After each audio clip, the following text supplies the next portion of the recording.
Good morning students. आपको सारे notes, videos, books वगैरह मिल गई होंगी। बेसिकली थोड़ा सा मेरे बारे में बताता हूँ। मेरा नाम पुनीत है। एमबीए का क्लासेस लेता हूँ। 2006 से पढ़ा रहा हूँ। 20 इयर्स का मेरे को एक्सपीरियंस है। वीजू, Poornima, JECRC, Arya, ILM, IRM, IPS business school सब में मैं जा रहा हूँ और एज अ गेस्ट फैकल्टी पढ़ा रहा हूँ। और इवनिंग में मेरा क्लासेस चलता है, ऑनलाइन ऑफलाइन रिकॉर्डेड, तीनों मोड पे क्लासेस चलता है। उसके अलावा एक टॉप कॉलेज है एमबीए का, आईएम अहमदाबाद, वहां मैं बच्चों को हर साल लेके जाता हूँ। मुंबई में एआई यूनिवर्सल, यहाँ पे गेस्ट पढ़ा रहा हूँ मैं। जेईसीआरसी में पढ़ा रहा हूँ, आर्या कॉलेज में पढ़ा रहा हूँ। इन कॉलेजेस में मैं पढ़ा रहा हूँ। देखिए, राइटर भी हूँ। 2008 से मैंने बुक्स वगैरह लिखना स्टार्ट कर दिया था। यूट्यूब पे सारे वीडियोस मिल जाएंगे, रिकॉर्डेड लाइव लेक्चर सब कुछ मिल जाएंगे। बस एक छोटा सा इंपॉर्टेंट डिस्कशन आप लोगों से करना था।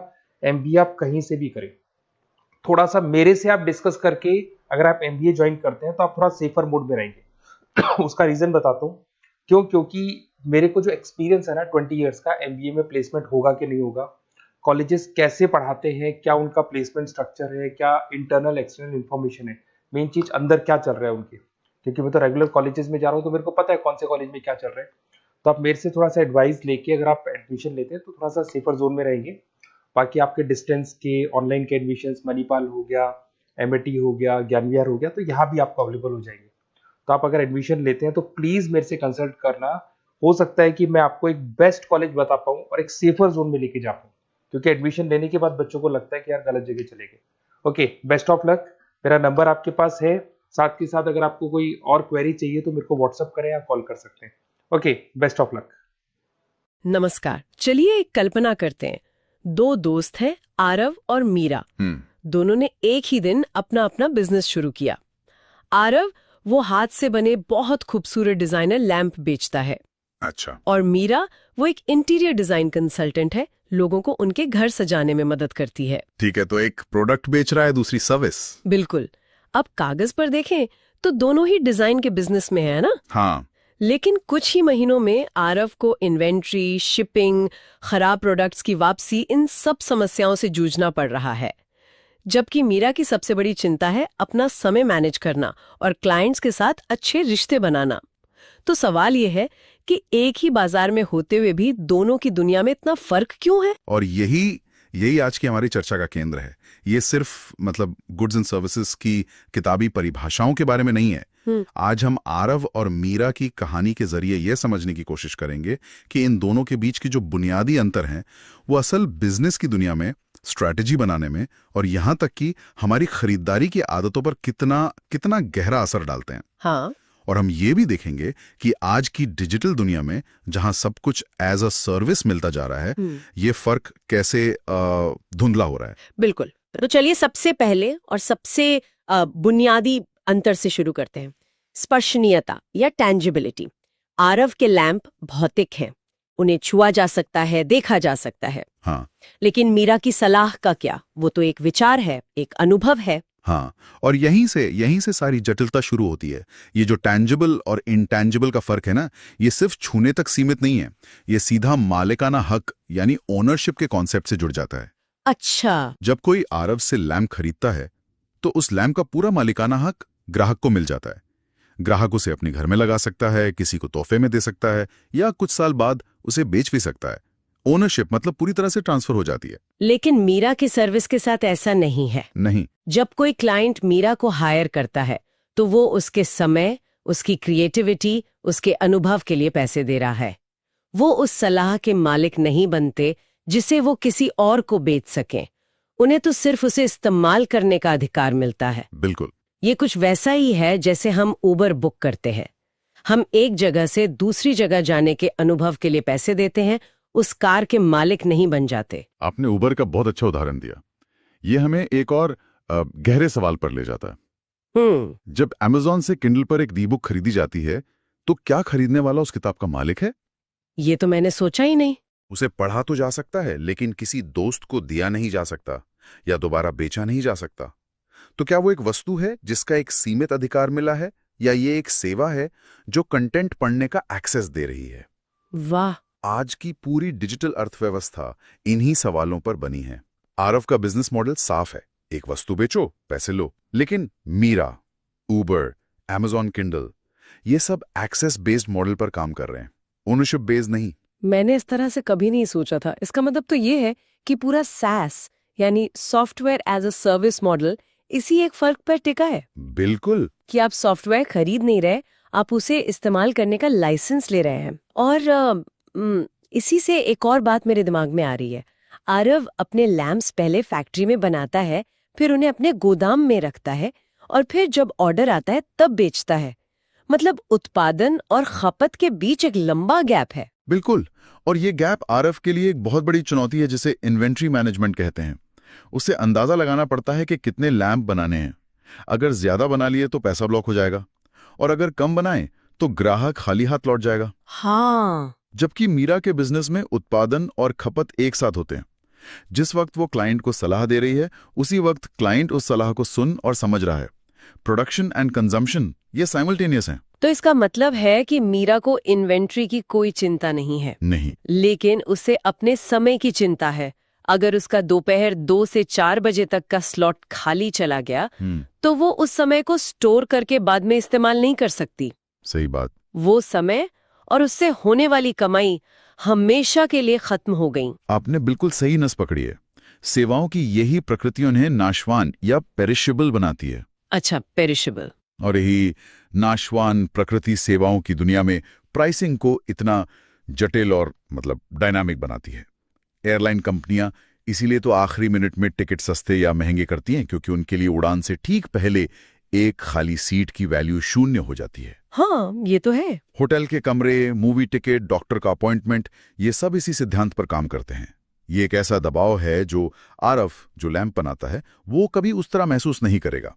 उसका ना बिकने वाला लैंप कल भी बिक सकता है। और अगर हम चीजों को स्टोर नहीं कर सकते तो इसका एक और मतलब निकलता है। क्या? कि उन्हें लौटाया भी नहीं जा सकता। मुझे याद है मैंने एक बार एक ऑनलाइन कोर्स खरीदा था। 2 वीडियो देखने के बाद मुझे लगा कि ये मेरे लिए नहीं है, लेकिन मैं उससे वापस नहीं कर सकती थी। आपका पॉइंट बिल्कुल सही है, वो अनुभव तो हो चुका था। हाँ। जबकि अगर आरव का भेजा हुआ लैंप टूटा हुआ निकलता है तो ग्राहक उसे आसानी से वापस कर सकता है। हाँ, मोटे तौर पर यह सही है, लेकिन इसमें एक दिलचस्प पहलू ये भी है कि कंपनियां अब इस समस्या का भी हल निकाल रही हैं। वो सेवा को तो वापस नहीं ले सकती, लेकिन सर्विस गारंटी या मनी बैक जैसी चीजें ऑफर करती हैं। अच्छा। ये एक तरह से खराब अनुभव के लिए मुआवजा देने जैसा है। आप एक खराब हेयर कट को ठीक नहीं कर सकते, लेकिन सैलून आपको अगली बार मुफ्त सर्विस देकर उस नुकसान की भरपाई करने की कोशिश कर सकता है। ये सेवाओं की दुनिया में भरोसा बनाने का एक तरीका है। चलिए अब बात करते हैं उस चीज की जो मीरा के लिए शायद सबसे बड़ी चुनौती है, क्वालिटी और मानकीकरण, स्टैंडर्डाइजेशन। आरफ के लिए ये काफी आसान है। वो एक डिजाइन तय कर सकता है और उसकी मशीनें हर बार लगभग एक जैसा ही लैंप बनाएंगे। हाँ, एक जैसा, चाहे वो 10वां हो या 1000वां। जबकि मीरा की हर कंसल्टेशन अलग होगी। ये क्लाइंट की जरूरतों पर, उस दिन उसकी अपनी क्रिएटिविटी पर, और यहां तक कि क्लाइंट के मूड पर भी निर्भर करेगा। सेवाओं का मानकीकरण करना बहुत बहुत मुश्किल है, क्योंकि उनमें एक मानवीय तत्व होता है। एक ही टीचर की 2 क्लास कभी एक जैसी नहीं हो सकती। 1 मिनट, आपने कहा कि सेवाएं मानकीकृत नहीं हो सकती, लेकिन मैकडॉनल्ड्स जैसी कंपनी वो तो दुनिया भर में एक जैसा अनुभव देने का दावा करती है। बर्गर का स्वाद, फ्राइज की क्वालिटी, रेस्टोरेंट का माहौल, सब कुछ लगभग एक जैसा होता है। क्या वो एक सेवा नहीं है? वे इसे कैसे करते हैं? बहुत अच्छा सवाल है, और इसका जवाब प्रोसेस मानकीकरण में छिपा है। प्रोसेस मानकीकरण? हाँ, मैकडॉनल्ड्स हर कर्मचारी के साथ होने वाले बर्ताव को मानकीकृत नहीं कर सकता, लेकिन वो बर्गर बनाने की प्रक्रिया को कर सकता है। आलू को कितनी देर तक फ्राई करना है, बर्गर में कौन सा सॉस कितना डालना है, हर स्टेप को स्टैंडर्डाइज किया गया है। अच्छा। वे परिणाम को नहीं, प्रक्रिया को कंट्रोल करते हैं, ताकि अंतिम अनुभव काफी हद तक एक जैसा हो। स्टारबक्स भी यही करता है। ये सेवा उद्योग की एक बहुत बड़ी सीख है। मीरा अपनी हर सलाह को एक जैसा नहीं बना सकती, लेकिन वो क्लाइंट से पहली बार मिलने, उनकी जरूरतें समझने और फाइनल डिजाइन पेश करने की अपनी प्रोसेस को जरूर मानकीकृत कर सकती है। और इस पूरी प्रक्रिया में एक और बड़ा फर्क है, ग्राहक की भागीदारी, कस्टमर इन्वॉल्वमेंट। आरव जब लैंप बना रहा होता है तो ग्राहक उस प्रक्रिया का हिस्सा नहीं होता। ग्राहक तो बस तैयार प्रोडक्ट खरीदता है। लेकिन मीरा की सफलता इस बात पर बहुत ज्यादा निर्भर करती है कि ग्राहक कितनी अच्छी तरह से अपनी जरूरतें और पसंद बता पाता है। यहाँ ग्राहक सिर्फ एक निष्क्रिय प्राप्तकर्ता नहीं है, बल्कि वो उस सेवा के अनुभव को बनाने में एक सक्रिय भागीदार है, एक को-क्रिएटर। बिल्कुल। एक डॉक्टर कितनी भी अच्छी सलाह दे, अगर मरीज उसे मानेगा ही नहीं तो सेवा का अंतिम परिणाम अच्छा नहीं होगा। इसलिए सेवाओं की दुनिया में ग्राहक को शिक्षित करना और उन्हें प्रक्रिया में शामिल करना बहुत जरूरी हो जाता है। ये बहुत ही महत्वपूर्ण बात है और इसी से ये सवाल भी उठता है कि गुणवत्ता को मापे कैसे, मतलब क्वालिटी मेजरमेंट।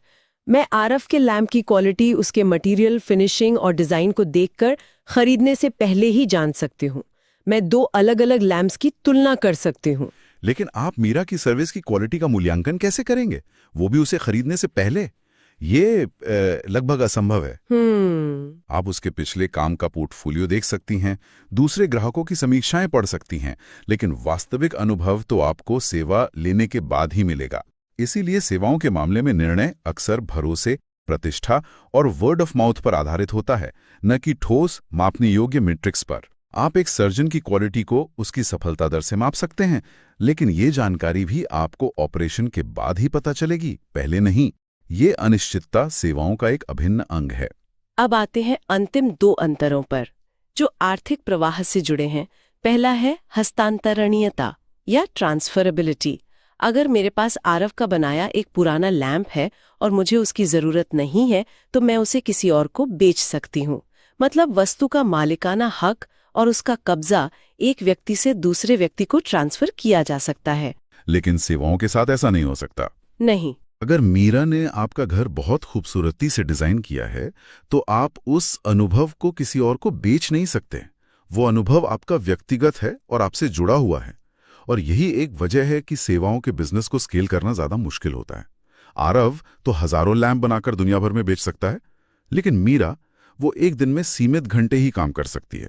उसकी कमाई सीधे तौर पर उसके समय से बंधी है। और हमारा अंतिम बिंदु है वितरण का तरीका, यानी डिस्ट्रीब्यूशन। हाँ, आरव को अपने लैंप ग्राहक तक पहुंचाने के लिए एक भौतिक वितरण प्रणाली की जरूरत है। Truck, courier service, warehouse, retail store, एक पूरी सप्लाई चेन। हाँ, एक पूरी सप्लाई चेन है। वहीं सेवाएं लोगों या टेक्नोलॉजी सिस्टम के माध्यम से सीधे दी जाती हैं। बैंकिंग इसका बेहतरीन उदाहरण है। पहले बैंक की शाखा में जाना पड़ता था, जहां बैंक का कर्मचारी आपको सेवा देता था। आज वही बैंकिंग सेवा आपको अपने फोन पर एक ऐप के माध्यम से मिल जाती है। सही बात है। या कोई भौतिक लेन देन नहीं हो रहा, फिर भी बैंकिंग की पूरी सेवा मिल रही है। टेक्नोलॉजी ने सेवाओं के वितरण को स्थान और समय की सीमाओं से आजाद कर दिया है। मीरा आज दिल्ली में बैठकर न्यूयॉर्क में किसी क्लाइंट के लिए वीडियो कॉल पे कंसल्टिंग कर सकती है। ये आरव के लिए उतना आसान नहीं है। तो आरव और मीरा की इस कहानी के जरिए हमने देखा कि वस्तुएं और सेवाएं सिर्फ छूने और न छूने के आधार पर ही अलग नहीं है। ये तो बस सतह है। बिल्कुल। असली फर्क है ownership versus access, inventory versus time, manufacturing versus co creation, standardisation versus customisation और physical supply chain versus digital delivery. ये पूरी तरह से दो अलग-अलग बिजनेस फिलॉसफी हैं। बिल्कुल। और ये समझ हमें एक बेहतर उपभोक्ता और एक बेहतर विश्लेषक बनाती है। लेकिन जाते जाते मैं उस सवाल पे वापस आना चाहूंगा जिसे हमने शुरू में छेड़ा था।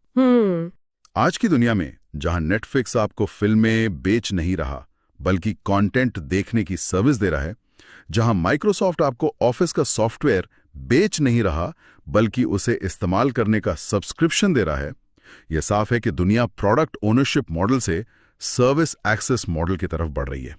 हाँ, ये तो दिख रहा है। तो सोचने वाली बात यह है कि भविष्य में हम कुछ भी खरीदेंगे या फिर हम हर चीज, कार से लेकर कपड़ों तक को एक सेवा की तरह सब्सक्राइब करेंगे। और अगर ऐसा होता है तो मालिकाना हक के हमारे सदियों पुराने विचार का क्या होगा?